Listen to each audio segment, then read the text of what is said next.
JEE advance 2020 का ये complex number का प्रॉब्लम है. For a complex number z, let real part of z denote the real part of z. Let s be the set of all complex number z satisfying this equation. Then the minimum possible value of mod z1 minus z2 whole square, where z1 z2 belongs to s, with real part of z1 greater than 0 and real part of z2 less than 0 is. अब question में जो equation दे रखा है वो क्या है, z to the power 4 minus mod z to the power 4, this is equal to 4iz square. तो हम लोग मॉड z स्क्वायर को तो ऐसे लिख देते हैं z बार. तो इसी तरह हम लोग mod z to the power 4 को भी ऐसे लिख सकते हैं z square into z bar square. ऐसे लिख सकते हैं, बिल्कुल लिख सकते हैं. तो आप कहें कि आप ऐसे क्यों लिख रहे हैं, मैं ऐसा इसलिए लिख रहा हूँ क्योंकि आप देख रहे हैं कि यहाँ पर इक्वेशन में z टू द पावर 4 है. तो यहाँ अगर मैं z square Z bar square करूँगा तो यहाँ भी z का पावर है, यहाँ भी z का पावर है. कुछ टर्म्स फैक्टराइज होकर के कैंसिल वगैरह होने का फ़ायदा होगा. तो इसलिए इस mod z to the power 4 को मैं ऐसे लिख दूँ z square into conjugate of z whole square. तो इसको हम लोग ऐसे लिखते हैं z to the power 4 minus z square conjugate of z square, ये आ जाएगा minus 4iz square, this is equal to 0.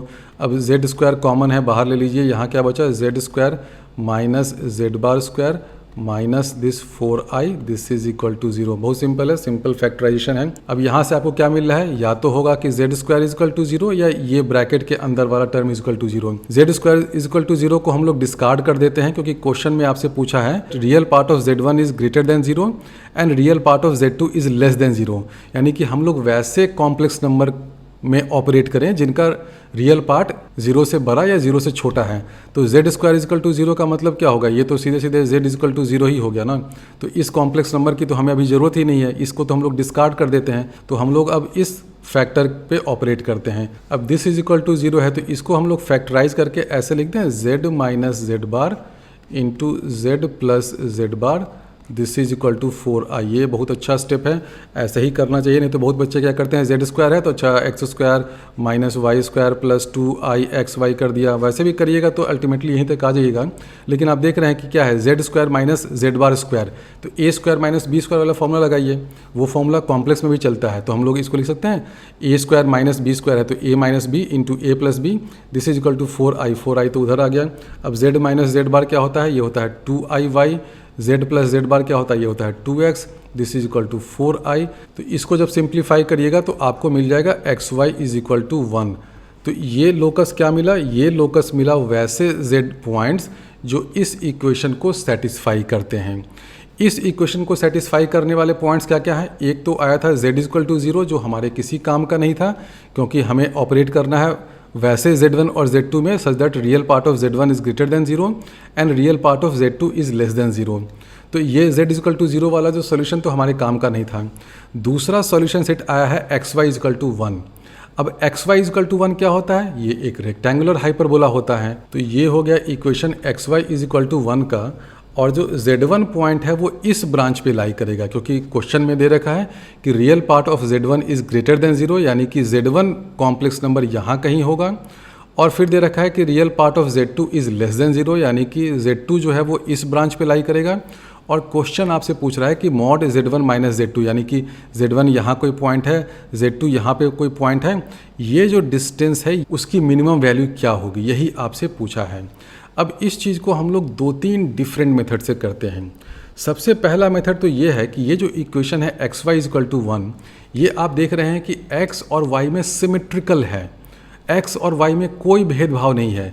इस ग्राफ से भी आप देख रहे हैं कि अगर इस ग्राफ को आप 90 डिग्री रोटेट कर देते हैं तो x एक्सिस y एक्सिस बन जाएगा, y एक्सिस x एक्सिस बन जाएगा, इक्वेशन एज इट इज रहेगा. तो अगर आप ये कहते हैं कि z1 वो वाला पॉइंट है जिसमें ये मिनिमम डिस्टेंस हमें मिल रहा है और उसका कोऑर्डिनेट x1 और y1 है, और अगर आप बोल देते हैं कि अच्छा x1 जो है वो y1 से बड़ा है, तो y1 तो हल्ला कर देगा ना, बोलेगा कि भाई हम दोनों का इक्वेशन बराबर है, सब कुछ बराबर है, आप x1 के साथ पक्षपात क्यों कर रहे हैं, उसको ज़्यादा वैल्यू क्यों दे रहे हैं, यानी कि वो तो हल्ला करेगा. अगर आप बोल देते हैं कि नहीं अच्छा ठीक है y1 जो है वो x1 से बड़ा है, यानी कि सिमेट्री आर्गुमेंट से हम लोग कह सकते हैं कि अगर z1 वैसा पॉइंट है जो मिनिमम डिस्टेंस आपको दे रहा है, यानी कि वो पॉइंट कुछ स्पेशल है, कुछ खास है, तो उस पॉइंट में आप x1 और y1 के साथ पक्षपात नहीं कर सकते हैं, यानी कि आपको x1 और y1 को इक्वल करना पड़ेगा एंड xy इक्वल टू 1 है, यानी कि उस पॉइंट के लिए ये भी 1 हो जाएगा, ये भी 1 हो जाएगा। उसी तरह Z2 में जब जाइएगा तो वहाँ भी जो कॉम्प्लेक्स नंबर मिलेगा वो -1 ही मिलेगा, क्योंकि Z2 तो इस ब्रांच में है ना। तो अगर आप बोलते हैं कि ठीक है जो x2 है वो y2 से बड़ा हो जाए तो y2 हल्ला कर देगा कि भाई ऐसा क्यों कर रहे हो, या अगर आप बोलते हैं कि y2 जो है वो x2 से बड़ा हो जाए तो x2 हल्ला कर देगा, यानी कि उस केस में भी आपको Z2 में भी x2 और y2 को इक्वल करना पड़ेगा। यानी कि जो कॉम्प्लेक्स नंबर्स होंगे Z1 और Z2 such that minimum distance हो जाए, वो क्या हो जाएगा, एक कॉम्प्लेक्स नंबर यहाँ पे होगा 1 1 और दूसरा कॉम्प्लेक्स यहाँ पर होगा -1 और ऑब्वियसली अब इन दोनों पॉइंट के बीच डिस्टेंस कितना होगा, डिस्टेंस फॉर्मूला से बहुत सिंपल है। तो डिस्टेंस फॉर्मूला से क्या हो जाएगा 1 यानी कि 2 स्क्वायर प्लस 2 स्क्वायर यानी कि 4 + 4 8 हो जाएगा। डिस्टेंस का स्क्वायर करिएगा तो 8 हो गया, आंसर 8 हो गया। तो ये तो एक तरीका हुआ इस क्वेश्चन को करने का। दूसरा तरीका ये है कि आप यहाँ से ये देख रहे हैं कि xy = 1 यानी कि y = 1/x है, ये फंक्शन है, इसका इन्वर्स लीजिएगा तो क्या मिलेगा, x = 1/y। यानी कि आप ये जो देख रहे हैं कि ये जो ग्राफ है xy = 1, ये ऐसा ग्राफ है, फंक्शन जो है वो y = 1/x है, इसका जो इन्वर्स फंक्शन है वो भी बिल्कुल इसी के जैसा है, x = 1/y। और इन्वर्स फंक्शन की थ्योरी में आपने ये देखा होगा कि किसी भी फंक्शन का अगर आपको इन्वर्स का ग्राफ बनाना है तो क्या करते हैं, ये जो लाइन होता है ना 45 डिग्री वाला लाइन, x = y लाइन, इस लाइन के अबाउट उसका रिफ्लेक्शन ले लेते हैं। तो आप यहाँ से भी देख लीजिए, ये जो पार्ट है और ये जो पार्ट है रिफ्लेक्शन हो गया, ये जो पार्ट है ये जो पार्ट है एक दूसरे का रिफ्लेक्शन है। यानी कि यहाँ पे जो कट हो रहा है, यहाँ पे जो कट हो रहा है, अब आप देख लीजिए कि ये जो दोनों पॉइंट्स है ना, ये क्या है 1 1 x = y पे, ये पॉइंट हो गया -1 इन्हीं दोनों पॉइंट्स पे डिस्टेंस मिनिमम है। आप देख लीजिए ये क्या है, ये मिरर लाइन है, क्योंकि इसी लाइन के अबाउट आप रिफ्लेक्शन ले रहे हैं तो आपको ग्राफ बिल्कुल एक जैसा दिख रहा है।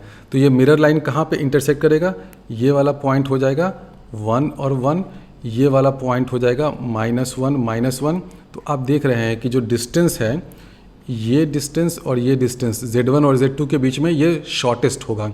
अगर आप यहाँ कहीं आइएगा और इधर रहिएगा तो ये डिस्टेंस ऑब्वियसली ज़्यादा हो जाएगा, क्योंकि कर्व ऐसे मुड़ रहा है ना, देखिए आप यहाँ से इसे टिल्टिंग अवे है, बेंडिंग अवे है, इधर भी बेंडिंग अवे है। तो जो शॉर्टेस्ट डिस्टेंस है आप देख सकते हैं इस पॉइंट और इस पॉइंट के बीच में शॉर्टेस्ट डिस्टेंस होगा। तो ये दो तरीका हो गया to find shortest distance between Z1 and Z2। Answer इसका 8 हो गया। तो आपको हर तरह के तरीके आने चाहिए। ये तो दो तरीका है, लेकिन कुछ बच्चे बोल सकते हैं कि सर ये तरीके में उतने मज़ा नहीं है। अब ठीक है, आप अंदाज से डायग्राम बना करके देख लिए कि अच्छा ये 45 डिग्री वाला लाइन है, इसको यहाँ पे इंटरसेक्ट करेगा, ये दोनों पॉइंट्स के बीच में डिस्टेंस शॉर्टेस्ट हो जाएगा। लेकिन क्या कोई और तरीका है क्या? तो हाँ, बिल्कुल एक और तरीका है और जादुई तरीका है, और मैं उस तरीके से अब करके दिखाता हूँ। ये जो ग्राफ है दोनों, वो क्या है, xy = 1 है, तो जो Z1 पॉइंट का कोऑर्डिनेट होगा वो क्या होगा, a1/a ऐसा ही होगा ना, बिल्कुल होना ही है, क्योंकि जो ग्राफ है वो क्या है, xy = 1 है। और अब आप लोगों ने ये भी देखा होगा कि रेक्टेंगुलर हाइपरबोला में किसी कोऑर्डिनेट को अगर हम लोग पैरामीट्रिक फॉर्म में लें तो ऐसे लिख सकते हैं ना, a1/a, यानी कि Z1 पॉइंट जो होगा उसका कोऑर्डिनेट ऐसा होगा a1/a। उसी तरह जो Z2 पॉइंट होगा उसका कोऑर्डिनेट क्या हो जाएगा, ऐसा कुछ होगा -b -1/b।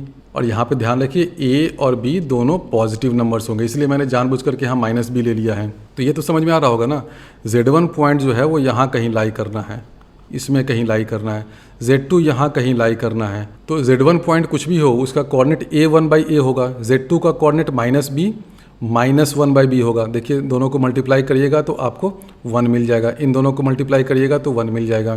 तो Z1 ये पॉइंट है, Z2 ये पॉइंट है, हमें फाइंड करना है mod Z1 - Z2 whole square. तो वो क्या हो जाएगा, आप देख लीजिए a + b whole square plus आ जाएगा 1/a + 1/b होल स्क्वायर। हमें फाइंड करना है इसका मिनिमम वैल्यू। देखिए कितनी आसानी से हम लोग इसको सॉल्व कर देते हैं। अगर आपको ज्योमेट्री का कुछ भी आइडिया नहीं है तो इसको स्क्वायर करिए, क्या हो जाएगा, a² + b² + 2ab। यहाँ से आ रहा है 1/a², तो कर दो इसको a² + 1/a² प्लस अगला टर्म हो जाएगा b² + 1/b² प्लस अगला टर्म हो जाएगा 2ab + 2/ab। सबको समझ में आया होगा, बहुत सिंपल है। इस चीज़ को हमने एक्सपैंड कर दिया। एक्सपैंड क्यों किया, देखिए आपको दिख रहा होगा। अब अगर किसी को कुछ स्ट्राइक कर रहा है क्या, AM > GM, देखिए कहाँ से हम लोग कॉम्प्लेक्स नंबर से उछलते उछलते हाइपरबोला में गए, हाइपरबोला से आते आते हम लोग am greater than equal to gm वाली इनइक्वालिटी में आ गए। इसलिए जानबूझ करके देखिए यहाँ पे मैंने इसको माइनस बी लिखा था। क्यों लिखा था? क्योंकि इससे देखिए a ग्रेटर देन 0 हो गया, माइनस बी लिखा है यानी कि b ग्रेटर देन 0 हो गया। दो पॉजिटिव रियल नंबर्स आ गए ना। अब आपको देखिए क्या है, mod z1 minus z2 whole square this is equal to this thing. तो अब आप यहाँ से देख सकते हैं ना am ग्रेटर देन gn वाले से कि ये जो a स्क्वायर प्लस 1/a² है, ये क्या है, दो क्वांटिटीज़ हैं, पॉजिटिव क्वांटिटीज़ हैं, इनका am हो जाएगा by 2, this will be greater than और इक्वल टू, इनका gm क्या हो जाएगा 1, यानी कि a square plus 1/a² is greater than और इक्वल टू 2। कर लो भाई, ग्रेटर देन और इक्वल टू ये हो जाएगा 2। उसी तरह b स्क्वायर प्लस 1/b² क्या हो जाएगा, हर कोई जानता है, this will B also greater than और इक्वल टू 2। उसी तरह ये वाला टर्म क्या है, ये 2 कॉमन ले लीजिए तो आ गया ab प्लस 1/ab, और ए बी सब पॉजिटिव है तो ए बी प्लस 1/ab क्या हो जाएगा, ग्रेटर देन और इक्वल टू 2। 2 एक और पहले से ही है, यानी कि प्लस 2 इंटू 2 जोड़ दो, कितना आया देखो तो ज़रा, 2 प्लस 2 4, 4 प्लस 4 8, यानी कि mod z1 minus z2 whole square this will be greater than और इक्वल टू 8। तो मिनिमम वैल्यू आ गई 8। तो देखो एक ही क्वेश्चन को सॉल्व करने के कितने सारे तरीके होते हैं और आपको हर तरीका समझ में आना चाहिए, क्योंकि एग्जाम में हो सकता है कि आपको कोई सिमेट्री आर्गूमेंट स्ट्राइक नहीं करें, तो ये वाला तरीका लगाइए, बिल्कुल प्योरली एल्जेब्राइक तरीका है और बहुत ही समझाने में लंबा लग रहा है, लेकिन जिन लोगों का माइंड शार्प है ना, जो ऑब्वियसली एडवांस में 1500 रैंक्स वगैरह एस्पायर करते हैं, उनको देखने से लगना चाहिए अच्छा a 1/a है, यहाँ माइनस b 1 माइनस 1/b है, डिस्टेंस ये हुआ, अच्छा यहाँ से ऐसे किया, क्यों ना हम लोग am gm लगाएं, देखिए 8 आ गया।